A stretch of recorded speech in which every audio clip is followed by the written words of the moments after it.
Avant de parler de l'imagerie de l'ischémie cérébrale, une petite définition du terme, du moins tel que moi je conçois ce que c'est que l'ischémie cérébrale. C'est une insuffisance d'apport d'oxygène et de glucose par la circulation cérébrale, responsable d'une souffrance du tissu, neurones et autres cellules, de symptômes neurologiques d'installation aiguë et d'un risque d'infarctus du tissu. Donc l'ischémie cérébrale, c'est une définition tissulaire. Alors pourquoi faire de l'imagerie de l'ischémie cérébrale? Il y a un intérêt diagnostique, ischémie ou hémorragie, les sous-types d'AVC ischémique, bien sûr. Physiopathologie, comprendre les mécanismes pour déterminer des pistes thérapeutiques.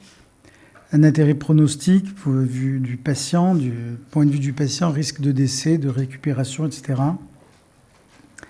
Et un intérêt thérapeutique, est-ce que l'imagerie peut permettre d'affiner des indications, une sélection de la thérapeutique la plus adaptée aux patients?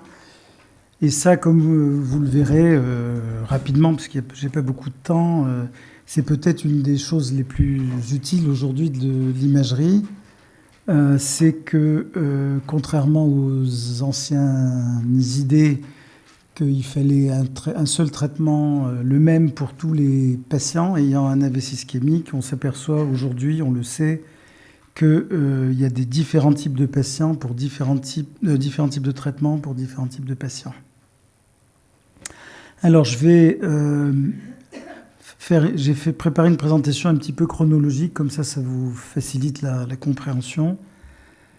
Et dans les années 50, la révolution, ça a été l'angiographie conventionnelle. D'ailleurs, je crois que l'inventeur de ça, Egas Moniz, a eu le prix Nobel, je ne sais plus en quelle année, 46, 45, je ne sais plus. Et là, aujourd'hui, on va parler de l'AVC ischémique du territoire sylvien, des occlusions de l'artère cérébrale moyenne. C'est le modèle le plus fréquent. D'abord, c'est le type le plus fréquent d'AVC aigu.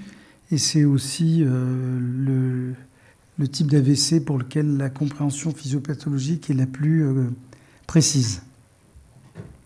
Donc là, vous avez une angiographie. L'angiographie, vous mettez un produit de contraste iodé dans l'artère et vous faites une imagerie de l'artère à différents temps.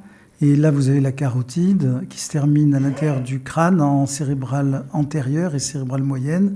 Et là, vous voyez qu'il y a quelque chose qui bloque, un caillot, qui bloque la cérébrale moyenne près de son début. Alors, si vous faites un cliché quelques secondes plus tard, vous voyez qu'il y a beaucoup de vaisseaux qui viennent de la cérébrale antérieure, qui n'est pas bouchée, et qui vont gagner tous les vaisseaux de l'artère sylvienne de façon rétrograde. Alors, c'est ce qu'on appelle les collatérales, leptoméningées, qui font ce travail grâce à des anastomoses, c'est-à-dire que les deux artères, cérébrale antérieure et moyenne, au niveau du cortex, leurs branches sont complètement abouchées l'une à l'autre. Et en temps normal, il y a une égalité des pressions qui se fait. Mais quand il y a une chute de pression due à l'occlusion, de façon complètement passive, le sang se met à circuler de façon rétrograde dans les vaisseaux du territoire occlu, ici du territoire sylvien. Et comme vous voyez, on peut arriver jusqu'à quasiment l'autre bout du caillot. Donc vous avez un bout du caillot ici, et voilà l'autre bout. Donc on a revascularisé la totalité. C'est important de voir ça aussi, parce que ça nous dit que chez ce patient donné, l'occlusion d'une artère ne cause pas nécessairement un arrêt total de la perfusion du tissu, contrairement à l'arrêt cardiaque, où évidemment tout s'arrête. Là, les autres vaisseaux tendent à compenser. Ces collatérales, néanmoins, sont très variables d'un sujet à l'autre. Il y a des gens qui ont des excellentes collatérales, comme ce patient, et d'autres qui ont des très mauvaises collatérales, pour des raisons génétiques, mais aussi de maladies chroniques comme l'hypertension artérielle et le diabète. Et il a été bien établi, déjà dans ces époques, dans les années 89, 92, que la présence de bonnes collatérales, comme ce patient, prédit un infarctus cérébral plus petit qu'en cas de mauvaise collatérale, un meilleur pronostic clinique, même sans traitement, mais aussi une meilleure réponse à la thrombolyse, notamment grâce à une recanalisation plus fréquente. Et on explique ça. Une des hypothèses, c'est que le médicament va attaquer le caillot des deux côtés, d'ici, mais aussi de l'autre côté. Donc il y a deux fronts d'attaque qui font que le caillot se résorbe mieux. Et c'est valable aussi pour la thrombectomie, qui est le traitement moderne aujourd'hui. Alors une autre chose qui a été bien montrée par l'artériographie conventionnelle, c'est qu'on peut avoir une occlusion comme ici encore de l'artère cérébrale moyenne. Et puis si on répète l'artério, ce qu'on ne fait jamais plus aujourd'hui, à 48 heures plus tard, on voit chez ce patient donné une recanalisation. Le caillot a été lysé spontanément. C'est bien avant la thrombolyse. Donc la recanalisation spontanée est quelque chose dont il faut tenir compte. Elle est à peu près 15% peut-être des occlusions dans les 6 heures se recanalisent spontanément et 25 peut-être % dans les 24 heures. Alors l'artériographie, donc ça a apporté énormément de choses, mais il n'y a pas de visualisation du parenchyme cérébral et donc de l'ischémie directement, vous ne le voyez pas. Alors, sur le plan chronologique, la deuxième révolution dans l'imagerie, c'est la tomodensitométrie, ce qu'on appelle scanner. C'est une tomodensitométrie au rayon X, qui a été inventée vers 1974. Et voilà un patient qui a ce que cliniquement ressemble à un AVC aigu, un gros déficit, etc. Mais son scanner ne montre pas d'hémorragie, donc ça c'est vraiment important. Et c'est vraiment la chose la plus utile que fait le scanner. C'est fait en quelques secondes. Et ça suffit, en principe, avec l'examen clinique, pour thromboliser un malade. Il n'y a pas d'hémorragie, donc il n'y a pas de risque. Bon, il faut regarder d'autres petits détails, mais ce n'est pas le sujet aujourd'hui, de faire un cours de médecine. Et voilà ce même patient, malheureusement, un mois plus tard, il y a un énorme infarctus cérébral qui là se traduit par une grande hypodensité, le tissu est nécrotique. Alors, curieusement, il a fallu une quinzaine d'années après la mise en route du scanner et son utilisation dans l'AVC pour que des gens voient qu'en réalité cette image n'est pas normale. Si vous vous fixez sur la zone qui sera détruite, vous voyez qu'en fait elle n'est pas identique des deux côtés. Vous avez une légère baisse de densité du tissu, notamment vous voyez ici dans le striatum, mais aussi dans le cortex. Ce sont des signes d'ischémie précoce qui traduisent l'œdème vasogénique, qui est un des deux types d'œdème induit par l'ischémie cérébrale. Et donc ça a pris une utilité, disons, diagnostique positive, c'est de voir des signes précoces. C'est plus seulement qu'on élimine une hémorragie, mais aussi on voit des signes d'ischémie. Alors maintenant, avec des scanners beaucoup plus récents, le précédent était des années 90, là vous voyez la qualité des images est nettement meilleure et vous voyez très nettement une hypodensité ici de tout le striatum chez ce malade. Ici, le striatum, mais aussi, vous voyez, la perte du ruban cortical dans l'insula. Donc il y a une ischémie aussi de l'insula. Et puis un autre signe très important, c'est l'hyperdensité de l'artère sylvienne. Vous voyez ici, ça représente ça, le caillot, le sang frais dans l'artère sylvienne. Vous voyez que ce pauvre malade a un caillot qui est très très long. Vous voyez, il ne se termine même pas là, il fait plusieurs centimètres. Donc on a des signes directs. Alors une fois de plus, c'est intéressant le scanner, mais on ne voit pas directement la perfusion tissulaire, donc le problème de l'apport d'oxygène et de glucose dans le tissu, on ne le voit pas par ce genre de technique. Alors il y a une autre technique qui a été développée à la fin des années 70, qui était un peu compliquée, puisqu'il s'agit d'injecter dans la carotide du xénon 133, qui est un traceur radioactif qui diffuse librement dans le tissu, donc c'est un très bon marqueur de perfusion. Et en effet, donc on a des images seulement à 2 dimensions, donc vue latérale, Et en effet, vous voyez ici une zone en bleu, ici, bleu-vert, de diminution du débit sanguin cérébral chez un patient qui a un AVC aigu. Donc c'est une information utile. Chez cet autre patient, vous voyez qu'il y a au contraire une augmentation de la perfusion. Pourtant, ce patient a toujours une occlusion de l'artère. Et c'est le problème de ce genre de technique qui mesure que la perfusion. C'est que la perfusion peut varier, peut ne pas rester diminuée dans certaines circonstances. Et en l'absence d'informations sur la fonction du tissu, l'interprétation de ce genre d'image est très difficile. Et le fait est que ce genre de recherche n'a pas fait vraiment progresser la connaissance. Alors, vers les années 80, là voilà une technique qui a vraiment fait progresser les choses. C'est la tomographie par émission de positons, qui est aussi une technique de médecine nucléaire, qui utilise par exemple ici l'oxygène 15 radioactif, qui a 2 minutes de période. Donc c'est une technique très très compliquée à mettre en œuvre, mais elles ont l'avantage de faire des cartographies ici en 3D, qui sont des coupes, du débit sanguin cérébral, donc la perfusion, qu'on appelle Cerebral Blood Flow, CBF, mais aussi, et de façon fondamentale, de la consommation cérébrale d'oxygène. Et donc là, on a les 2 paramètres cruciaux de l'ischémie cérébrale, qui, je vous le rappelle, est un problème d'apport d'oxygène par rapport aux des neurones qui en ont besoin pour survivre. Donc les autres paramètres, c'est le volume sanguin cérébral, mais j'en parlerai pas, et le taux d'extraction d'oxygène, qui est la fraction d'oxygène, le pourcentage d'oxygène extrait par le tissu et qui est plus ou moins homogène dans le cerveau.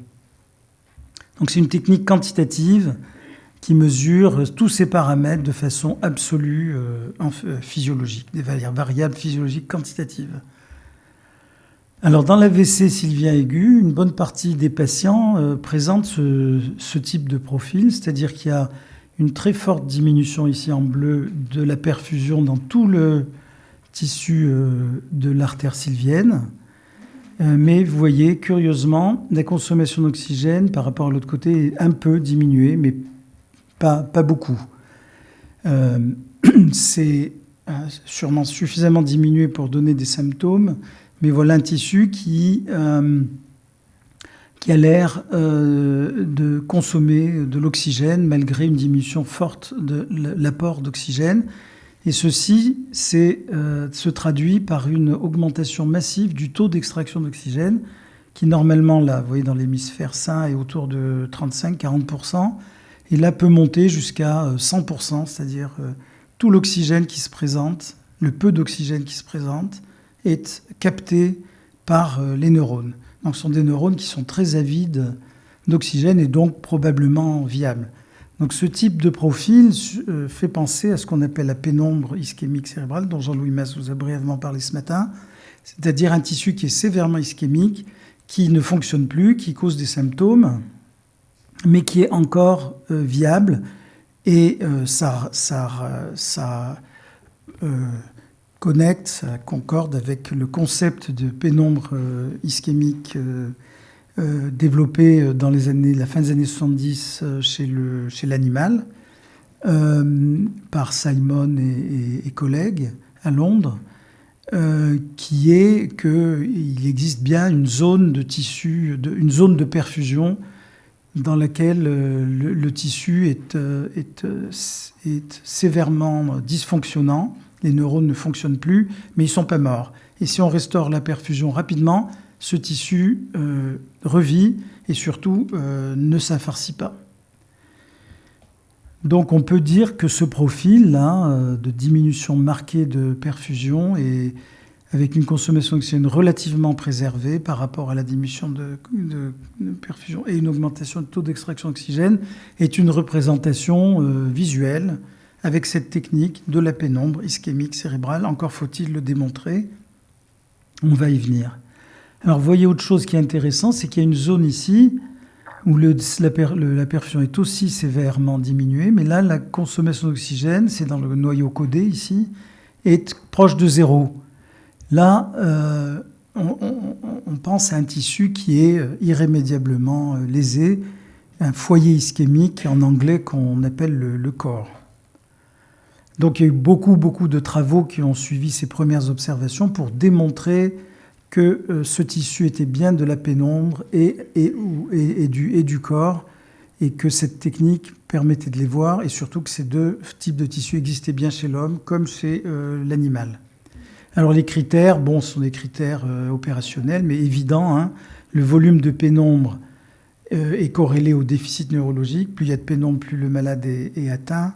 Le devenir de la pénombre est imprévisible en fonction de la reperfusion ou non, parfois qui peut être spontané. Il peut être sauvé de l'infarcissement s'il est rapidement reperfusé. La fraction le volume de pénombre qui survit prédit la récupération neurologique, forcément.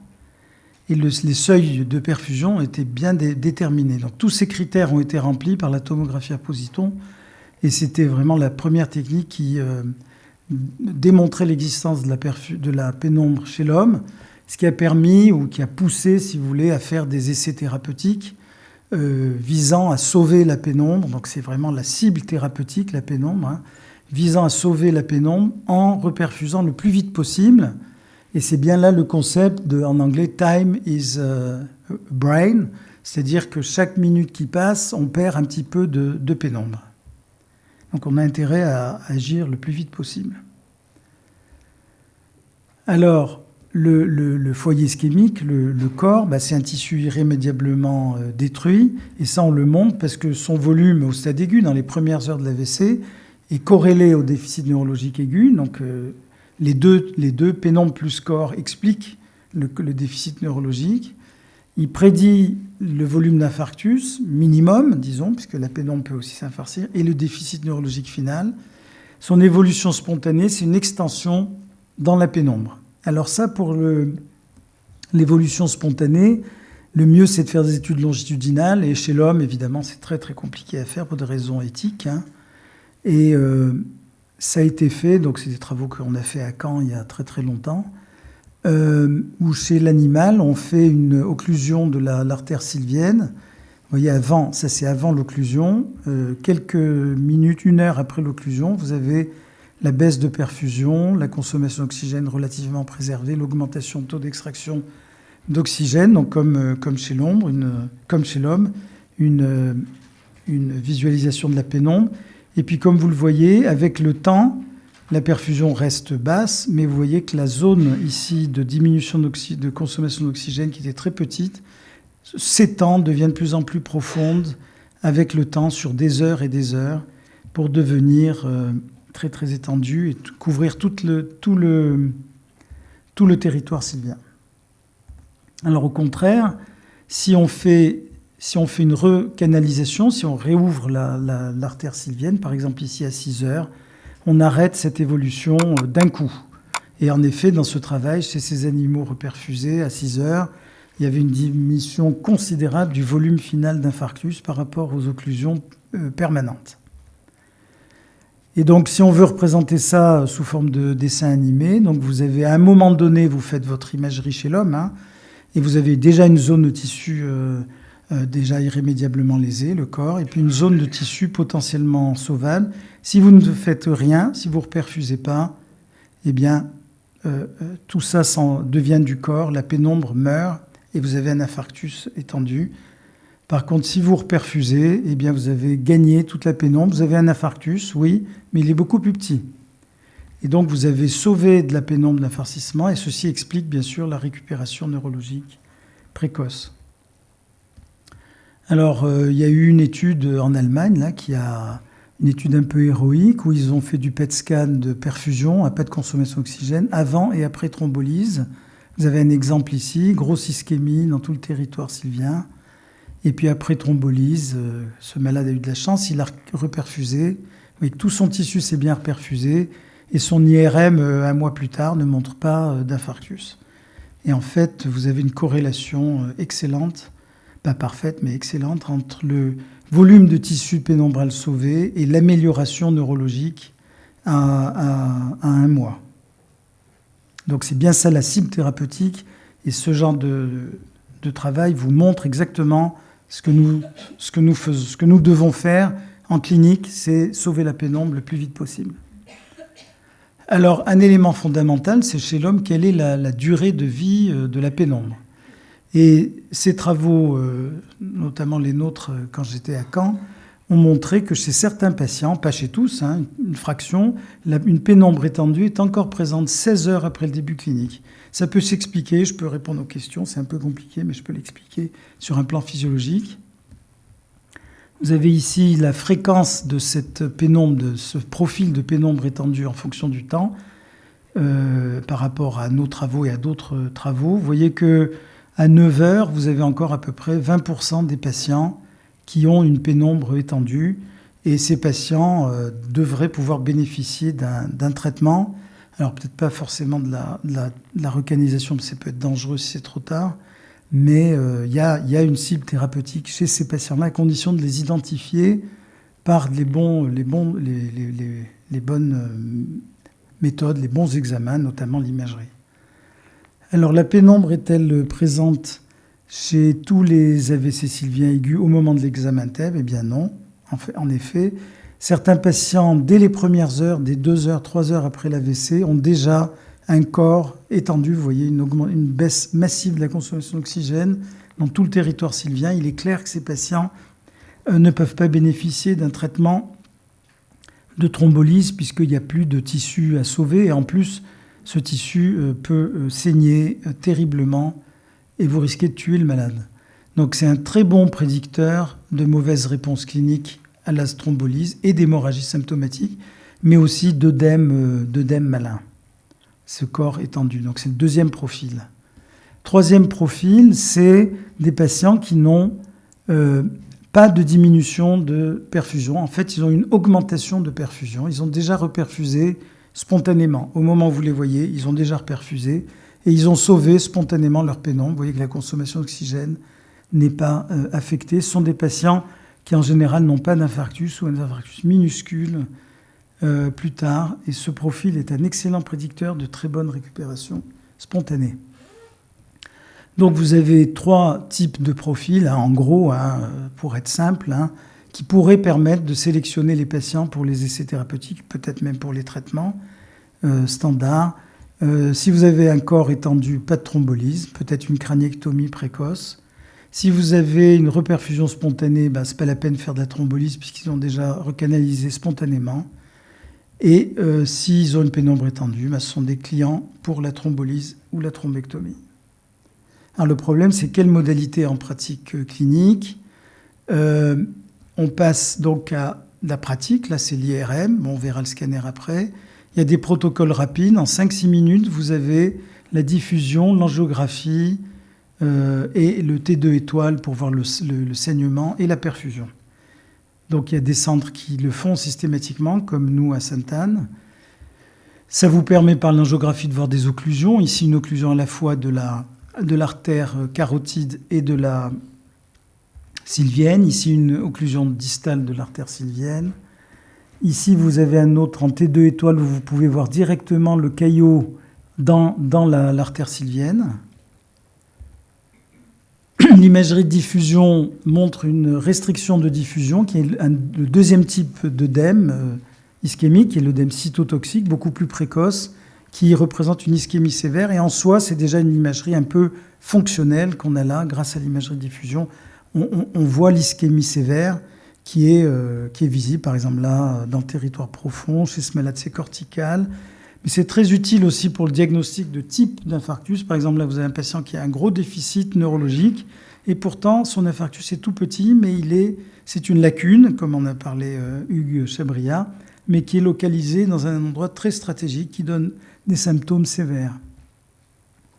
Donc la positivité peut être présente dès 10 minutes après le début des troubles, donc c'est très précoce. C'est positif dans au moins 90% des AVC ischémiques. Ça peut s'étendre au cours des premières heures s'il n'y a pas de reperfusion, donc ça va grossir dans la pénombre. Et en effet, en pratique, cette lésion, on estime qu'après quelques heures, 2-3 heures, elle représente le corps. Alors on peut coupler ça à l'IRM de perfusion, donc l'angiographie, la diffusion et la perfusion. Ici, c'est un paramètre qui augmente en cas d'ischémie. C'est un paramètre de temps, donc c'est un ralentissement de la circulation, peu importe. C'est la même chose que le débit, c'est l'inverse du débit. Et donc, vous voyez chez ce patient une grande zone d'hypoperfusion avec un petit corps. C'est exactement ce que je vous ai montré tout à l'heure en PET scan. On suspecte que tout ça, ça peut être de la pénombre. C'est ce qu'on appelle le mismatch.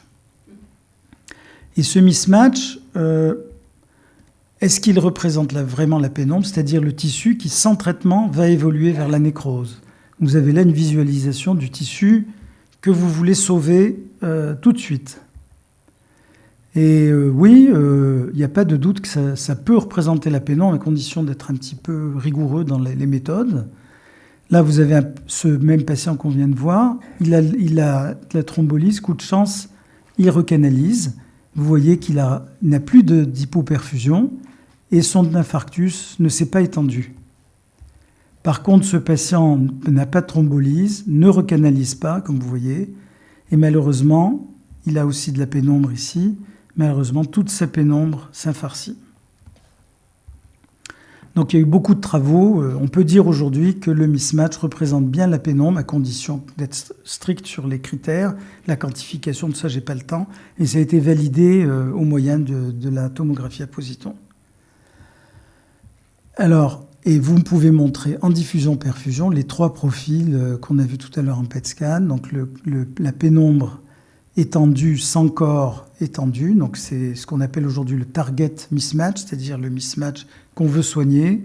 Le corps étendu, donc là, pas de traitement par thrombolyse. Et puis la reperfusion, déjà, il n'y a plus d'hypoperfusion, donc reperfusion spontanée.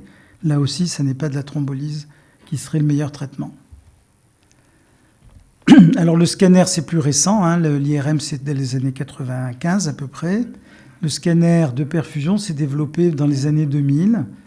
On fait un scanner normal, puis un contraste iodé pour angiographie et perfusion en même temps. Ça dure environ 5 minutes. C'est validé par comparaison à l'IRM. Voilà ici un patient donné. Donc par la même injection, vous pouvez faire une angiographie, un angioscanner qui montre l'occlusion de la sylvienne ici, et une imagerie de perfusion. Vous voyez chez ce patient, il a une énorme zone de pénombre dans tout le territoire sylvien. Alors, donc, qu'est-ce qu'on peut dire? La présence d'un target mismatch prédit une excellente réponse à la reperfusion. Le corps étendu prédit une non-réponse ou une hémorragie, on a déjà vu ça. Le profil sans mismatch, c'est-à-dire déjà recanalisé spontanément, pas de réponse. Donc tout ça a été montré par des études prospectives.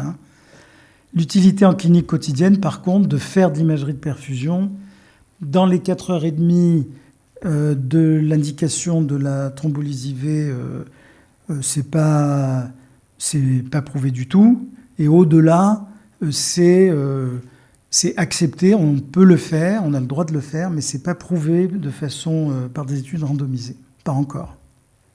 Les études sont en cours. Mais on notera que l'imagerie de perfusion a déjà été utilisée pour sélectionner les patients dans 3 essais randomisés. Un essai où les gens ont comparé la ténectéplase, qui est un thrombolytique qui semble être très très intéressant, versus l'altéplase, qui est la thrombolyse standard. Et en sélectionnant les patients, avec seulement 25 patients par bras, ils ont montré des effets extrêmement significatifs. Parce que vous enrichissez votre population avec des malades qui sont tous identiques. Vous éliminez cette hétérogénéité qui est un vrai problème dans l'AVC. Et 2 essais de thrombectomie qui sont indiqués là. Et le fait qu'ils aient sélectionné les malades, c'est sûrement pas une coïncidence parce que leur taille d'effet, l'effect size de la thrombectomie est le plus élevé de tous les essais. Et donc, par ce moyen, on sélectionne les meilleurs candidats, ce qui peut être très utile dans les essais, surtout de type de phase 2. Alors, quelques mots sur les approches nouvelles d'imagerie de l'ischémie cérébrale, des approches nouvelles ou en développement. Je n'ai pas le temps, malheureusement, de vous montrer, parce que le temps est limité. Il y a ce qu'on appelle le Susceptibility Vessel Sign, en IRM T2 étoile, donc c'est vraiment très facile à obtenir. Ça pourrait donner une information sur la pénombre sans faire d'injection de produits de contraste. Il y a une IRM de perfusion aussi directe qui se fait sans injection de produit de contraste, qu'on appelle l'arterial spin labeling. Bon, elle pose des tas de problèmes, mais elle se développe pas mal. La possibilité d'avoir des cartographies du taux d'extraction d'oxygène et de la consommation d'oxygène par l'IRM, sans injection, sans produit radioactif, qui remplacerait le PET scan à l'oxygène 15. De l'imagerie par spectroscopie IRM du pH tissulaire et du lactate, c'est quand même très important dans l'ischémie. L'imagerie de la collatéralité en IRM et en scanner se développe beaucoup en ce moment. L'imagerie de la perméabilité de la barrière hémato-encéphalique en IRM en scanner. L'hypoxie tissulaire en PET scan. Et l'imagerie de la mort neuronale sélective. Je n'ai pas eu le temps de vous parler de ça, mais c'est un concept intéressant si vous avez des questions. Et de l'inflammation post-ischémique. On en a entendu un peu parler ce matin en PET scan. Et donc, en conclusion, l'imagerie d'ischémie cérébrale a permis ces 30 dernières années une compréhension approfondie de la physiopathologie de l'ischémie cérébrale et des facteurs qui conditionnent le devenir du tissu et la réponse à la reperfusion. Ces progrès ont permis une révolution dans la prise en charge de l'AVC aigu. La reperfusion la plus précoce possible est le meilleur traitement, mais elle peut être bénéfique jusqu'à 8 heures. Donc ça s'était montré dans les études de thrombectomie récentes. Jusqu'à 8 heures après le début de l'AVC, on commence le traitement de thrombectomie et on a un effet thérapeutique. Et c'est vraiment le concept d'une pénombre qui peut persister chez certains patients, qui a été mis en pratique alors qu'il avait été complètement nié par certains quand cette idée a été émise. Donc cette imagerie de l'ischémie est utilisée en routine dans de nombreux centres dans le monde pour sélectionner les patients pour les différents types de traitements, évidemment en dehors de la fenêtre des 4h30. Mais comme j'ai dit, l'utilité n'est pas encore formellement démontrée par des essais randomisés. Voilà, je vous remercie.